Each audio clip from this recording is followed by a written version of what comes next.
Ok, ya. Empezamos grabación. Bueno, continuando con el tema de las soluciones. Lo que estuvimos trabajando la vez pasada fueron las soluciones líquido-líquido. Ahora vamos a ver las soluciones líquido-gas. En este caso, tomaremos los referentes en el cual un gas es disuelto en un líquido. Y lo que finalmente sucede es que la solución se vuelve una solución líquida, es decir, el gas se adapta a la fase, en este caso, del solvente, que es un líquido, ¿no? De las cuestiones en un momento dado por ahí que vienen en referencia y que en un momento dado también nos son de utilidad para digamos, conocer los modelos con los cuales se llevan a cabo estos procesos. De las más significativas, así en principio, son la utilización comercial, por ejemplo, de las bebidas carbonatadas, que básicamente es dióxido de carbono lo que traen disuelto. Y pues bueno, es un gas que está disuelto en un líquido. También otro de los aspectos en el ámbito ambiental, que es también de gran importancia o de gran relevancia para lo que compete a soluciones líquido-gas, es la concentración de oxígeno disuelto en el agua, ya que en función de esa concentración, pues en un momento dado se puede incluso distinguir el tipo de especies que se desarrollan en las mismas, ¿no? De hecho, pues bueno, las plantas de tratamiento de aguas residuales están orientadas a disminuir la concentración de materia orgánica mediante procesos de oxigenación, algunos, o mediante procesos de digestión o descomposición anaerobia, algunas otras. Las más eficientes, obviamente, son aquellas en las cuales a través de oxigenación se lleva a cabo todo el proceso de degradación. Este esquema de oxigenación, eh, por lo regular es el que se da de manera normal en los ríos, por la turbulencia que lleva el agua y por el intercambio de oxígeno que hay en la superficie. A mayor turbulencia se tenga en la superficie del agua, pues hay mayor intercambio de oxígeno con el agua. Y bueno, adicional a eso, mientras mayor concentración de oxígeno, pues mayor calidad de las especies, mayor calidad de vida de las especies que se encuentren, ¿no? En la misma. Entonces, pues bueno, es dentro de algunas cuestiones bastante significativas. En el aspecto biológico, pues bueno, hay toda una serie de consideraciones también respecto, por ejemplo, la respiración. En la cual, aparte de la captura de oxígeno por parte de la hemoglobina, también influye el nivel de permeo del oxígeno en las diferentes partes o vías aéreas del cuerpo humano, pero también a raíz de eso, la dispersión o difusión que se haga del oxígeno, por ejemplo, en la sangre, ¿no? En la sangre no solamente se disuelve, sino que también se captura por medio de la hemoglobina. Es capturado al pasar por los pulmones, que es donde se hace el intercambio, y pues bueno, ya después es liberado al interior de las células, ¿no? Prácticamente dentro de otras cosas, el torrente sanguíneo para nosotros es como el agua en una población. Lleva en un momento dado algunos probables nutrientes y después sirve para retirar desechos, ¿no? Que son eliminados en otros filtros que, pues bueno, vienen a ser un poco los riñones o parte también de ello en el hígado. Ok, entonces, de ahí pues la importancia de las soluciones gas líquido, ¿no? Ya hemos trabajado con este modelo de soluciones gas líquido o líquido gas, fundamentalmente en soluciones diluidas. Y pues bueno, en este caso son diluidas por las concentraciones bajas en las cuales se encuentra el gas dentro del líquido. Ya habíamos visto también anteriormente que dependiendo de la presión que haya en el componente, bueno, en el sistema donde se encuentre el líquido y su correspondiente vapor, dependiendo de esa presión, cuando hay una presión mayor, pues hay una dispersión de las partículas y de las moléculas que están en la fase gas hacia la fase líquida. Entonces, por ejemplo, de las cuestiones que encontramos para disolver, por ejemplo, el dióxido de carbono en el agua, por un lado se hace un incremento de presión y eso lo vemos muy claramente al destapar un refresco gasificado, ¿no? Ese impacto que se hace al abrir la botella o la lata es precisamente el gas que tiene a una presión elevada al interior.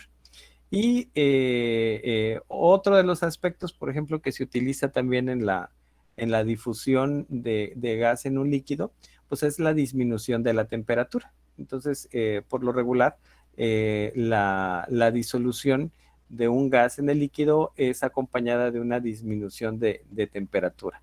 Lo contrario, cuando se incrementa la temperatura, pues hay una expulsión muy fuerte de las moléculas de gas que se encuentran en el líquido. Por eso es que, por ejemplo, cuando dejamos un refresco se destapa y se deja a temperatura ambiente, lentamente se va dispersando el gas y después uno dice, es que ya se le acabó el gas, ¿no?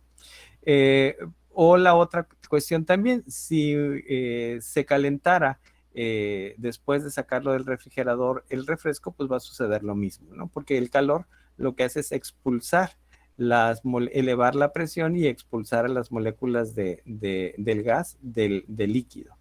Y pues bueno, eso es lo que sucede en un momento dado, normalmente en un refresco con dióxido de carbono. Antes, no sé si se acuerdan, en las casas, cuando se quería hervir el agua, después de hervirla, no sé, sacada de pozo, me acuerdo, servían, pero el sabor que tenía era diferente. Entonces, lo que se hacía para recuperar el sabor era oxigenarla, simplemente vaciarla en uno y en otro traste hasta que se recuperaba el sabor, o bien, esa era la clave, mantenerla en ollas de barro, la cual en un momento dado permitía, porque pues, la olla es permeable, permitía el intercambio de oxígeno fundamentalmente con el agua, ¿no? Entonces, incluso el sabor cambia cuando se tiene un agua aireada o cuando recién se acaba de hervir, que bueno, por la misma ebullición no tiene absolutamente nada, gran cantidad de oxígeno disuelto. Bueno, esta forma de explicarnos ahora cómo se comportan las partículas o las moléculas de un gas disueltas en un líquido se explica con la ley de Henry. La ley de Henry es muy parecida a la ley de Raoul, solamente que aquí la relación nos la va a dar una constante específicamente de Henry, ¿no? Y tiene que ver con la presión del gas en equilibrio ahora con la fracción molar del gas en la solución. Acordémonos que con la de Raoul estábamos hablando fundamentalmente de líquidos. Es una ley que nos sirve para componentes líquidos. Para componentes gaseosos es la ley de Henry, que es más o menos la misma consideración, solamente que la concentración del soluto, pues el soluto es un gas, fundamentalmente. Entonces, Raoul y Henry son equivalentes.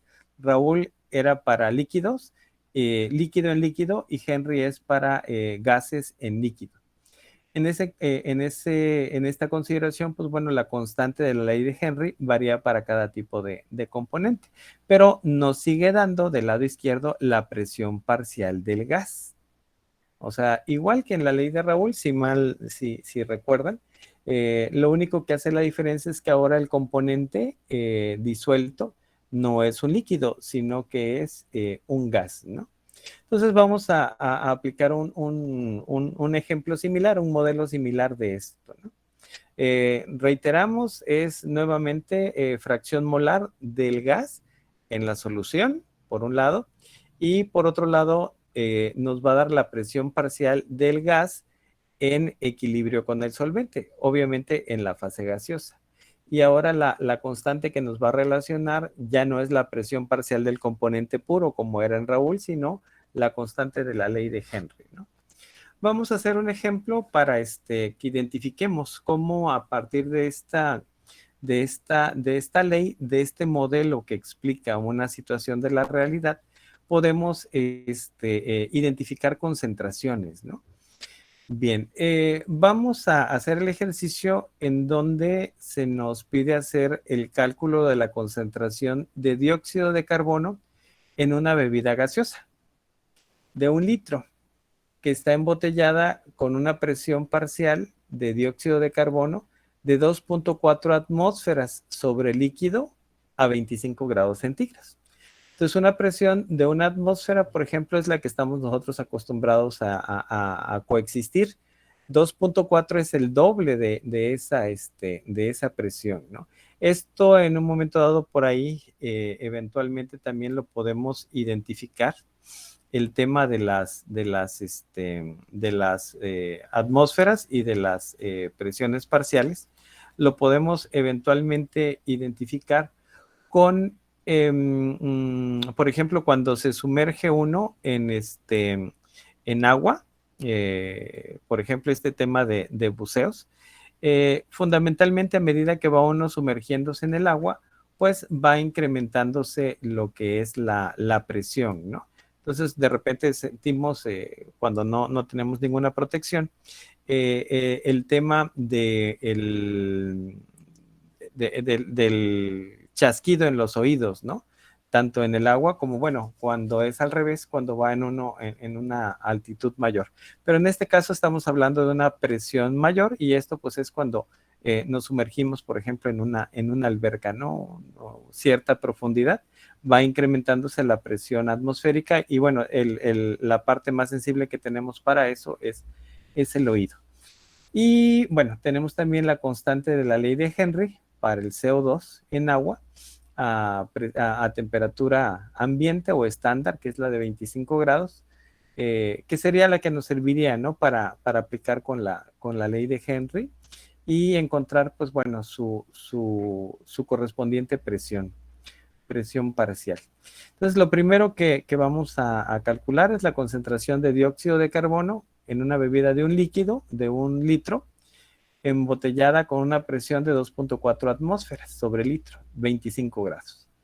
Y luego la concentración de CO2 después de que se abra la botella y se equilibre a 25 grados con una nueva presión parcial, que en este caso ya sería más pequeña, 3 por 10 a la menos 4 atmósferas, ¿no? que es aproximadamente lo que se encuentra a nivel, digamos, estándar de presión y temperatura, el dióxido de carbono en el ambiente, una cantidad muy, muy pequeña. Ok, entonces para hacer el cálculo, pues partimos que estamos manejando 1 litro, ¿no? de solución, es la base, ¿no? Para nosotros. La fórmula de la ley de Henry es esta, es la fracción mol en el líquido, la constante de la ley de Henry y la presión parcial. Entonces, como aquí necesitamos calcular concentración, ya sabemos que tenemos la presión parcial de 2.4 atmósferas y la constante. Entonces, de esta ecuación vamos a hacer un despeje de lo que es la fracción molar para pues encontrar la concentración de dióxido de carbono en la bebida. Entonces, de aquí, como queremos encontrar XY, entonces despejamos y la constante K la pasamos dividiendo al otro lado, de tal suerte de que la fracción molar de dióxido de carbono va a ser la presión parcial que nos reporta de 2.4 dividida entre la constante de la ley de Henry, que es 29.76. Muchas de las constantes que hemos venido manejando, solo por referencia, independientemente de que pueden estar en, en la bibliografía, no sé si ya algún maestro en alguna de todas las materias que han llevado les ha hablado de un manual que se llama el Manual del Ingeniero Químico. Ese manual del ingeniero químico lo voy a subir también allá al Drive, si es que no, ya está. Ahí encuentran todas las constantes de sustancias puras que puedan en un momento dado requerir, aparte de las que ya habíamos visto al inicio, ¿no? Pero cuando no encontremos los datos en las tablas del libro de Yunus, que fue la que subimos inicialmente, en el manual del ingeniero químico, Perry es el autor, así se escribe. Ahí viene todo lo que se puedan imaginar de constantes para aspectos físico-químicos, o sea, tanto físicos como químicos, más lo que es propio de la disciplina de la ingeniería química. Pero para nosotros, bueno, lo relevante van a ser esas constantes, ¿no? Cuando queramos buscar alguna, entonces, manual del ingeniero químico. Bien, entonces decíamos que a partir de los datos que ya tenemos, que es la presión parcial en el refresco sellado, la bebida sellada, y la constante de la ley de Henry del CO2, despejamos el valor de la fracción molar. Y pues bueno, sustituimos, ¿no? La presión parcial es de 2.4 atmósferas, es lo que vamos a encontrar al interior de la botella. Y bueno, la constante de la ley de Henry, 29.76. Al hacer la división, encontramos 0.0806 moles por litro de dióxido de carbono. Entonces, como estamos manejando 1 litro, pues bueno, esa sería la fracción correspondiente. Entonces, el número de moles, que por lo regular es en 1 litro, pues es el mismo, ¿no? 0.0806. Por otro lado, la masa del CO2, a partir del número de moles, lo hacemos de la forma inversa que como calculamos el número de moles. ¿Se acuerdan cómo calculamos el número de moles? Dividiendo la masa entre el peso molecular. Así se obtiene el número de moles, la masa entre el peso molecular. Entonces, en este caso, bueno, hacemos la operación inversa. Déjenme ver aquí, creo que se me fue un signo mal. 0.806 por 44, sí. Aquí el signo es de multiplicación. Ahorita lo cambio y lo volvemos a reponer para que no vaya a haber confusión. Pero independientemente de que ya al subirlo, ahorita ya lo corregimos, pero más vale, ¿no?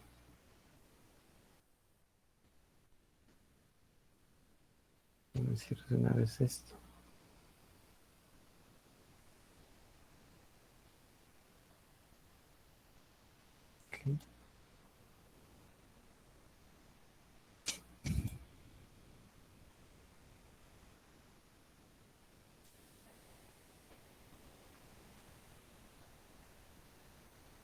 Ok, ya quedó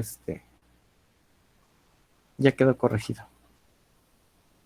Entonces el signo es el número de moles es masa sobre peso molecular, pero si tenemos el número de moles, pues lo multiplicamos por el peso molecular para que nos dé la masa, ¿no? Entonces de ahí sale tenemos el número de moles, tenemos el peso molecular, y al multiplicarlo nos da la cantidad de masa que tenemos. Como todos lo estamos manejando en un litro, pues estos 3,55 gramos pues van a ser por litro, ¿no? Por litro de solución. La masa de dióxido de carbono va a ser 3,55 gramos en un litro de solución, que es la base que venimos manejando allá.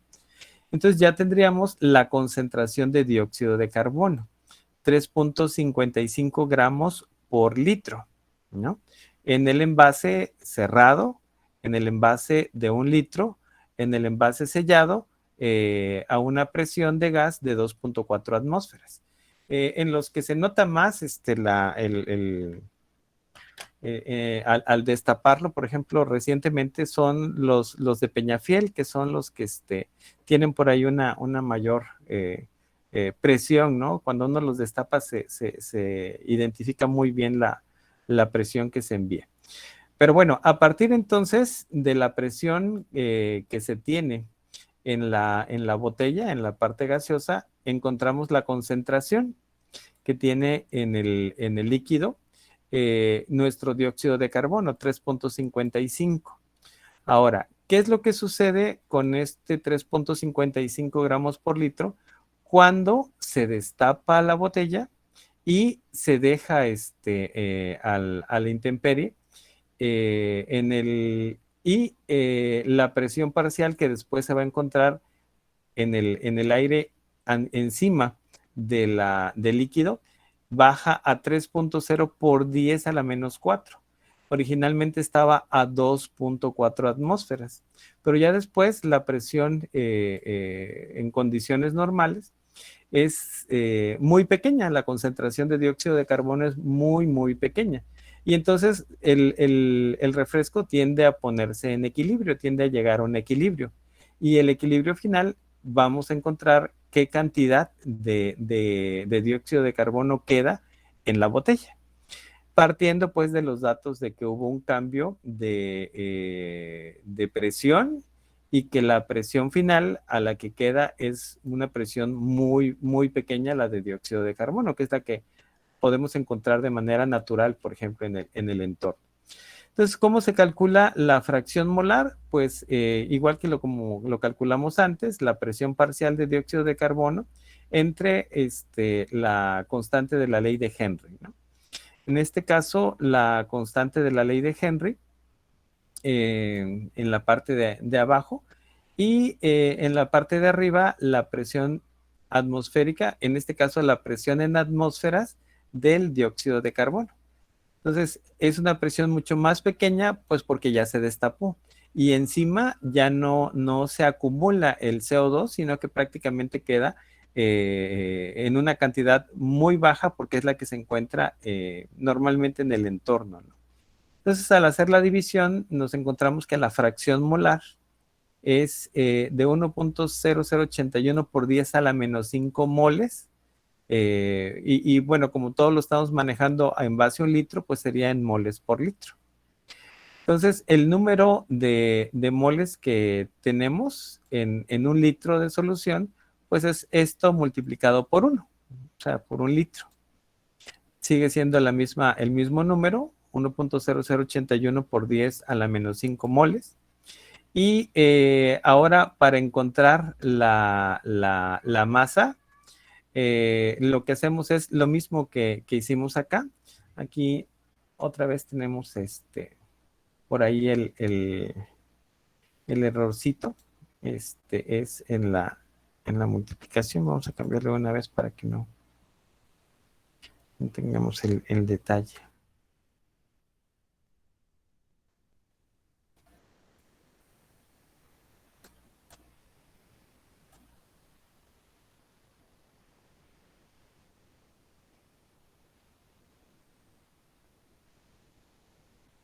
Ok.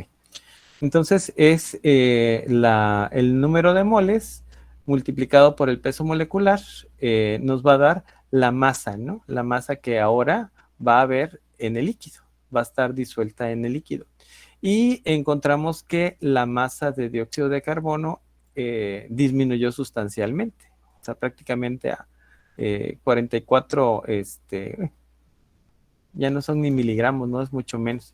Entonces, esta cantidad, como toda la hemos venido manejando en un litro de solución, es la que nos quedaría después de que destapamos el envase y lo dejamos que alcance el equilibrio con una presión parcial de dióxido de carbono, la mínima que se encuentra en el aire, ¿no?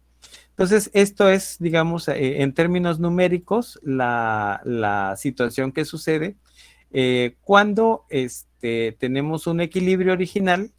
El equilibrio original era la concentración 3.55 gramos por litro en un litro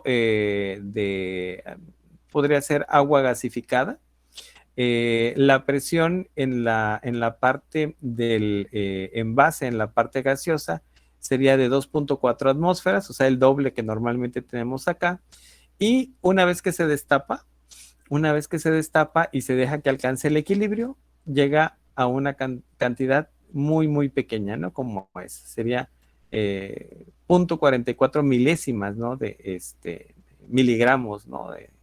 Por litro, ¿no? Ok, entonces esta es la ley de Henry que nos sirve para poder estimar los datos cuando un soluto, que es un gas, es disuelto en un solvente, que es un líquido. Y nos da la misma relación que la ley de Raúl, la fracción molar en el líquido. A partir de ella encontramos la presión parcial en la fase gaseosa o en la fase de vapor. La diferencia es que la ley de Raoult que usábamos antes era para líquidos disueltos en líquido y esta de la ley de Henry es para gases disueltos en líquido. Pero de ahí en fuera, pues bueno, nos da los mismos resultados, ¿no? O sea, relaciona fracción molar en la fase líquida y presión parcial en la fase de vapor. Esto sería entonces el modelo o la forma de representación de las relaciones entre un solvente que es líquido y un soluto que es un gas. Bueno, por ahí dentro de las actividades que vamos a subir este fin de semana para la unidad 2, vamos a ponerle que investiguen un poquito acerca de este tema de la concentración de oxígeno disuelto en las corrientes de agua, ¿no? Que como vemos acá, muy en el fondo hay 1 miligramo por litro y un poquito más arriba hay 6 miligramos por litro. Y obviamente dependiendo de la concentración de oxígeno disuelto, es el tipo de especies que en un momento dado se desarrollan, ¿no?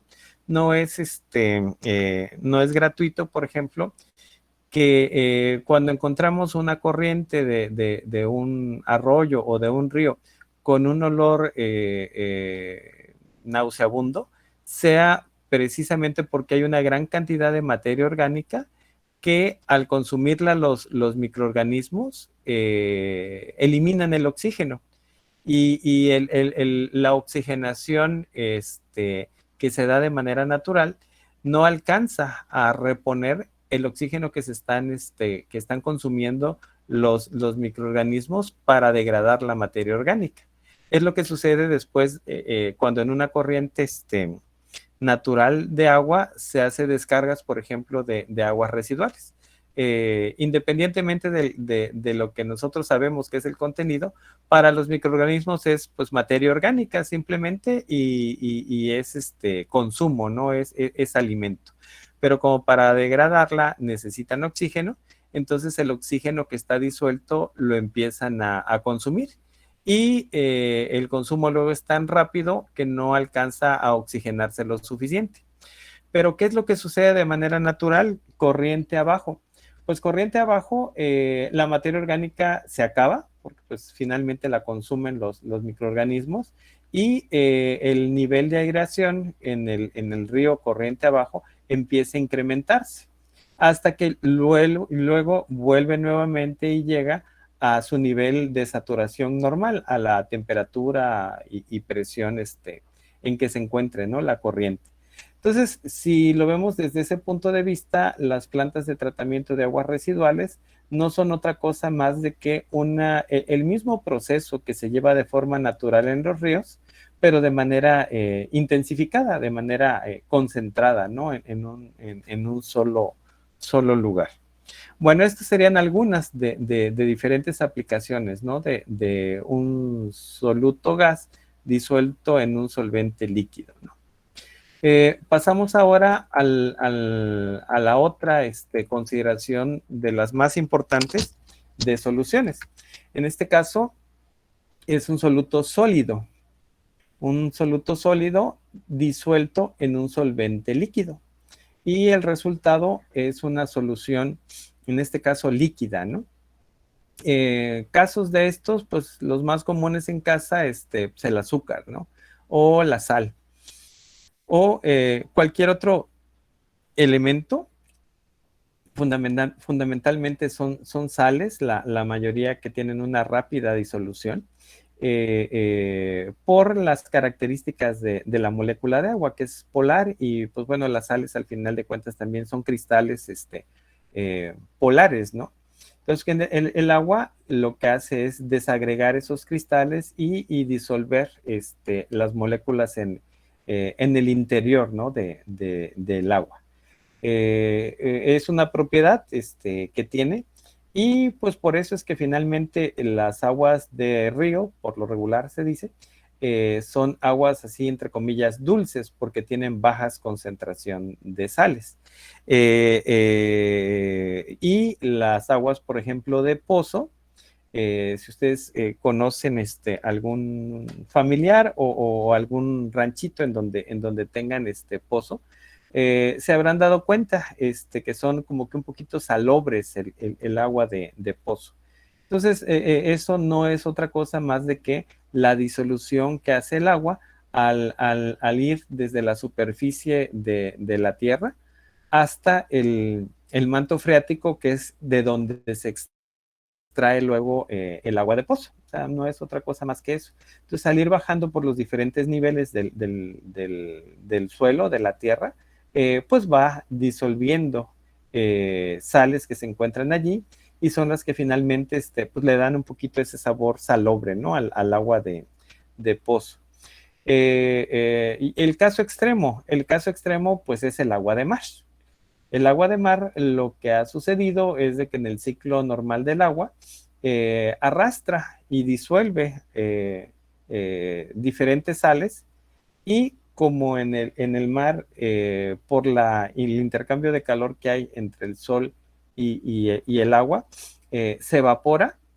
Al evaporarse, no lleva consigo los sólidos que trae disueltos. Entonces, esos sólidos se van acumulando.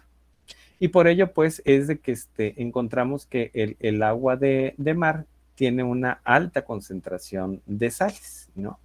Igual tiene oxígeno disuelto, pero ya son otro tipo de especies. Por eso, por ejemplo, no podemos tener en una pecera, no sé si les haya pasado o hayan tenido por ahí la inquietud de saber, ¿por qué no podemos tener un pez de agua de mar en una pecera en casa con agua de la llave o con agua dulce, ¿no?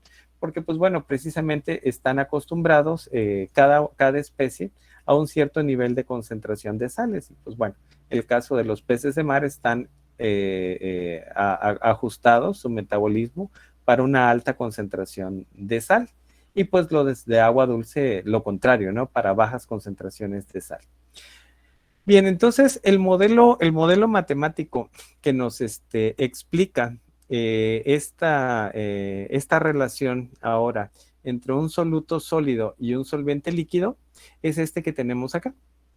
Es un modelo logarítmico, y nos va a relacionar la concentración del soluto disuelto, por un lado, Y por otro lado nos va a relacionar un poco la temperatura a la que se lleva a cabo el proceso, ¿no? Y pues obviamente está relacionado con la temperatura de fusión del sólido, ¿no? Está también por allí esa consideración. Pues bueno, se utiliza también el concepto de la entalpía de fusión del soluto, que en este caso es el sólido que es soluble, ¿no? Entonces, este modelo es el que, bueno, con el cual ahora podemos tratar de estimar en un momento dado, ya sea concentraciones o a diferentes temperaturas, ¿no? Entonces, esta ecuación, teniendo los datos correspondientes, pues bueno, nos indicaría de que la entalpía de fusión del sólido está relacionada con la temperatura a la cual se lleva a cabo el proceso, ¿no? Hemos por ahí visto los temas bueno, ya lo habíamos comentado anteriormente, que en ciertas ocasiones cuando la temperatura es más alta, pues la capacidad de disolver un soluto sólido en el líquido es mayor, ¿no? Bien, entonces la temperatura tiene que ver con la concentración de soluto que va a estar disuelto en la solución. Y los datos, pues, son la entalpía de fusión del soluto y la temperatura de fusión del soluto en el punto normal, ¿no? O sea, las condiciones estándar. ¿De qué cómo nos puede ayudar o cómo nos puede servir esto? Bueno, un ejemplo de acá sería identificar qué pasa, por ejemplo, con el azúcar, con la sacarosa, cuando se disuelve, ¿no? ¿Qué identificación o qué datos podemos sacar? El ejemplo de aquí es para calcular la entalpía de fusión, es decir, este dato que nos aparece como una constante acá, la entalpía de fusión, a partir de los datos en un momento dado de las temperaturas, a partir de la cantidad de sacarosa, de la masa de sacarosa, y el líquido, en este caso agua, en el cual se disuelve, ¿no? Se toma entonces 100 mililitros, esa va a ser nuestra base ahora, 100 mililitros de agua, se disuelven 5 gramos de sacarosa a 28 grados. Y bueno, ahora el objetivo es encontrar la entalpía de fusión. Tomando como referencia que, pues bueno, eso ya sabemos, la densidad del agua es 1 gramo por mililitro o 1 gramo por centímetro cúbico. La masa molecular es 18 gramos por mol, tomando 2 moléculas de hidrógeno y 1 molécula de oxígeno para el agua. Y la sacarosa, su masa molecular de 342.3 gramos por mol. La temperatura normal de fusión de la sacarosa es de 186 grados centígrados. Entonces, por ejemplo, de allí ya nos podemos ubicar en por qué el azúcar es sólido a la temperatura y presión estándar, ¿no? Pues porque su punto de fusión es 186 grados. O sea, a temperatura estándar estamos hablando de 25 grados, pues definitivamente que no se va a fundir, ¿no? Excepto cuando, por ejemplo, se disuelva, ¿no? O pues llevando a calentamiento su temperatura a 186 grados. Esto por ahí recordarán, las abuelitas hacían una serie de dulces o por ejemplo el caramelo que le llaman, que se le pone al flan cuando se prepara, se elabora a partir precisamente de la fusión del azúcar. O sea, se pone a calentamiento, obviamente más allá del 186, y empieza su fusión, ¿no? Empieza su fusión. Ya de ahí el color oscuro que adquiere, pues bueno, es porque parte de la molécula se carboniza y pues bueno, nos queda el resultado por ahí, un líquido color oscuro, ¿no? A diferencia de lo transparente que puede ser el azúcar normal, el azúcar que compramos en tienda, ¿no? Bien, entonces lo que nos pide aquí el problema es que teniendo el volumen, la cantidad de soluto, la temperatura, encontremos la entalpía de fusión de la sacarosa. Entonces, es una manera indirecta de hacer el cálculo, ¿no? También de la entalpía. Ya ven que anteriormente utilizábamos referentes de entalpías, ya sea de fusión o de vaporización. En este caso, se trata de sacar una estimación de la entalpía de fusión del azúcar. Entonces, la base son 100 mililitros, porque eso es lo que estamos considerando, 100 mililitros de agua. Entonces, calculando la masa de la sacarosa, pues tenemos 5 gramos, perdón. La masa del agua son 100 mililitros por su densidad, que es 1 gramo por mililitro, son 100 gramos. Y de ahí sacamos el número de moles. El número de moles de la sacarosa, pues serían los 5 gramos que tenemos dividido entre su peso molecular, que es de 342.3. Ya aquí, pues nos da el número de moles de sacarosa, bastante pequeño, 14.61 por 10 a la menos 3. Y ahora calculamos el número de moles del agua, que en este caso serían, como son 100 mililitros y como la densidad es 1 gramo por mililitro, pues entonces van a ser 100 gramos de agua los que van a estar acá. Entonces, por ello tomamos 100 gramos, ¿no? Lo dividimos entre su peso molecular del agua, que ya lo tenemos, para encontrar el número de moles, ¿no? 5.5556 moles. Ya con esto obtenemos la fracción molar, que sabemos es el número de moles del componente que nos interesa, en este caso la sacarosa, dividido entre el número de moles totales, que va a ser la suma de los moles de la sacarosa más los moles de agua, ¿no? Que es esto que tenemos acá.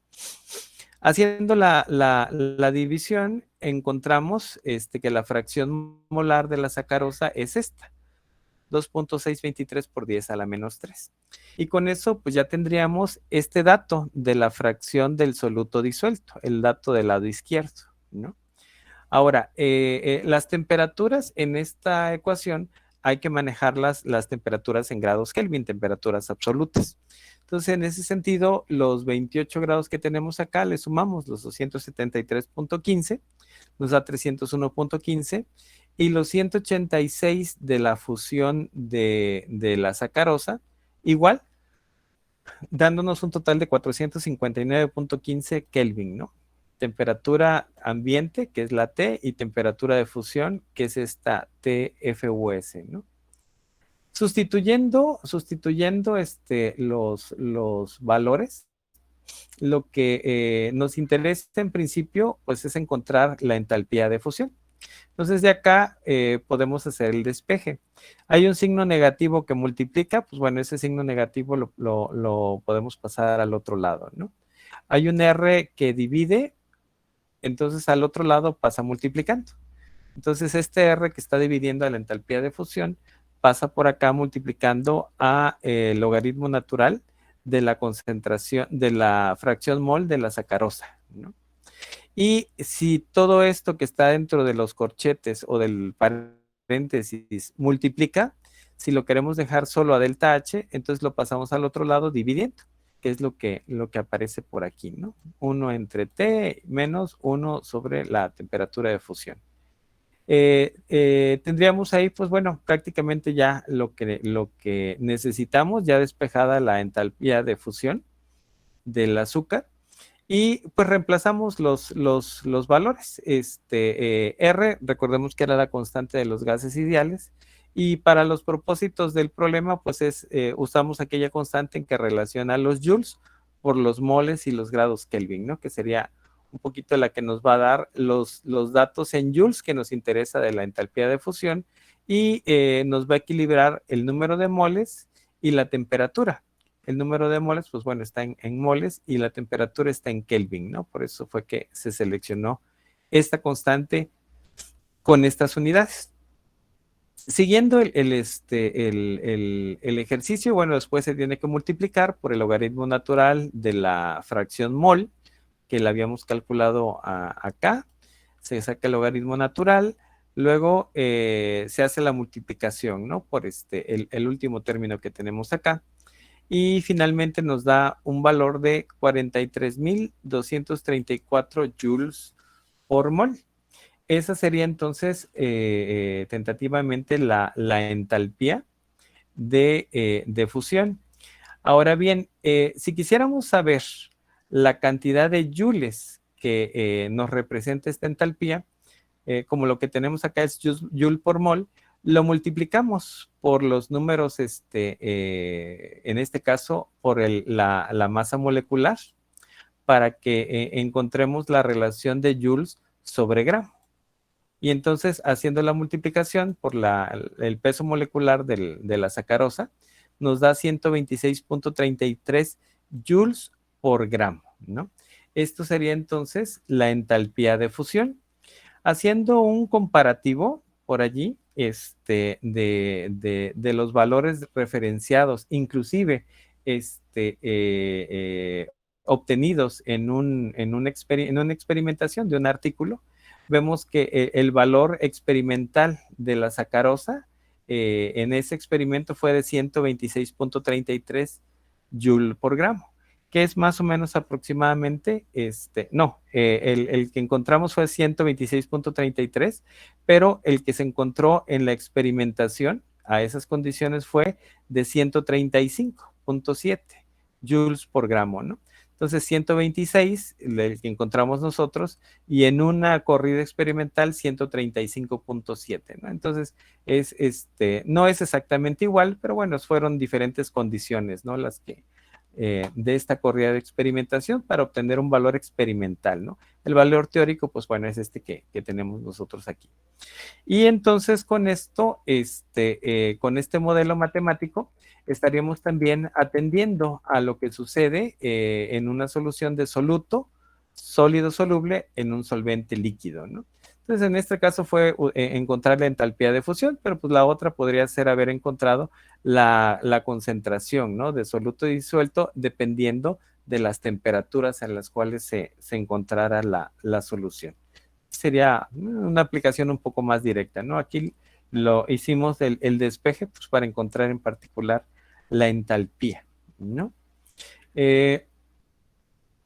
Ok, ya a partir de aquí ya empezaríamos con otro tema, casi el penúltimo, que son las propiedades coligativas, que ahorita, bueno, nada más lo vamos a mencionar, ¿no? Ya en la siguiente clase ya lo desarrollamos totalmente. Entonces, las propiedades coligativas se llaman así porque son las que cambian las propiedades del solvente dependiendo de la cantidad de soluto presente en la solución. Es decir, ya no son comportamientos ideales como los que hemos venido manejando hasta ahorita. Ya son los comportamientos que se dan en la realidad cuando se hacen estas soluciones, no estas disoluciones. De los comportamientos reales que se ha encontrado que suceden, es, por ejemplo, que disminuye la presión de vapor cuando hay una solución en algunos componentes. Entonces, al disminuir la presión de vapor, lo que va a hacer es de que va a incrementar la temperatura de ebullición. Entonces, por ejemplo, algunas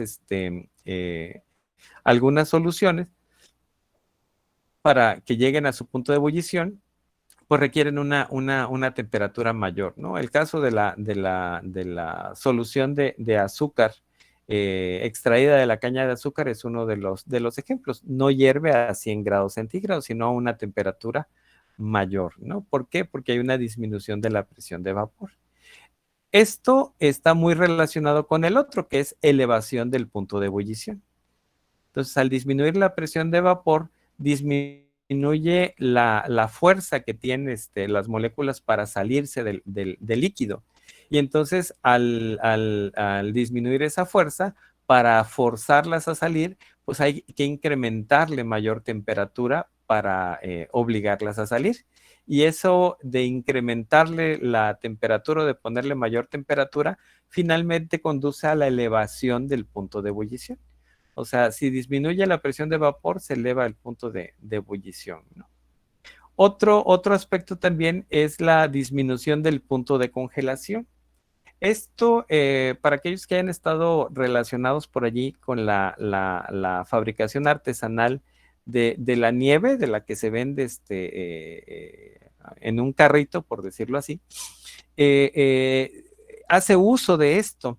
Por ahí a lo mejor alguien se ha de acordar que para fabricar la nieve hay que sumergir el recipiente donde está la nieve en un contenedor, obviamente sin que se mezcle, en un contenedor con una solución de hielo con sal. Esta solución de hielo con sal lo que hace es precisamente mantener por mayor tiempo y absorber por mayor cantidad el calor. Entonces disminuye el punto de congelación, de tal suerte que una solución salina ya no congela a 0 grados, sino congela a menos, a menos de 0 grados. Y esto es lo que se utiliza cuando se hace nieve así a mano, por decirlo así. El recipiente donde se mete tiene precisamente hielo con sal.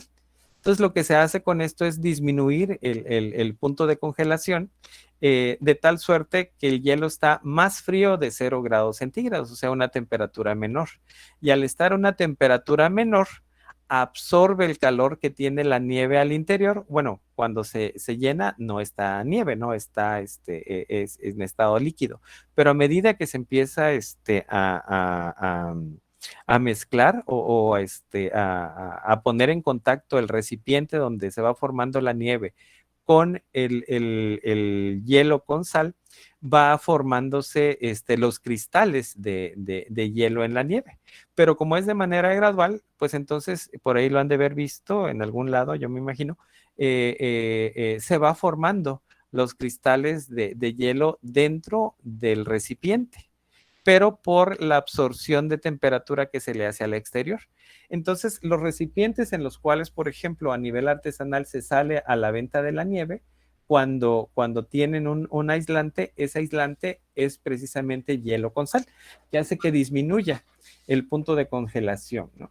Entonces ahí vemos otra explicación u otra descripción de lo que en un momento dado sucede cuando se le adiciona un solvente a un soluto, se hace una mezcla y bueno, altera sus características normales, ¿no? Del resultado de la solución.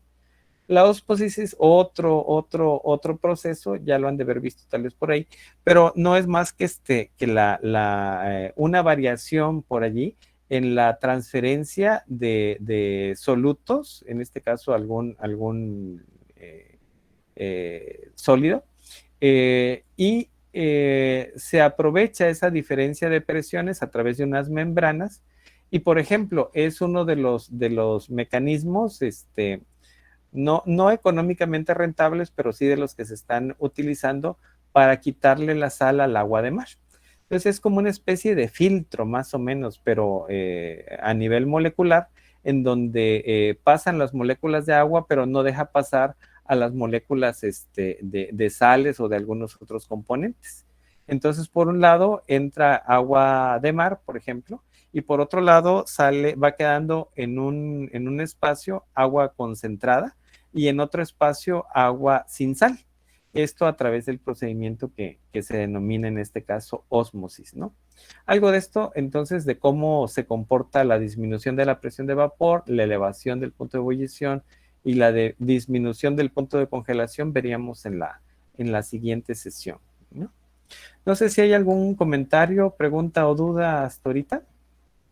Todavía sigo organizando por ahí ya sus calificaciones con las actividades. Por ahí tuve un poquito de detalle con la plataforma, pero bueno, ya en la otra semana ya les entregaré para revisión, ¿no? Sus resultados. Gracias, profe. Ok, vamos a pasar lista.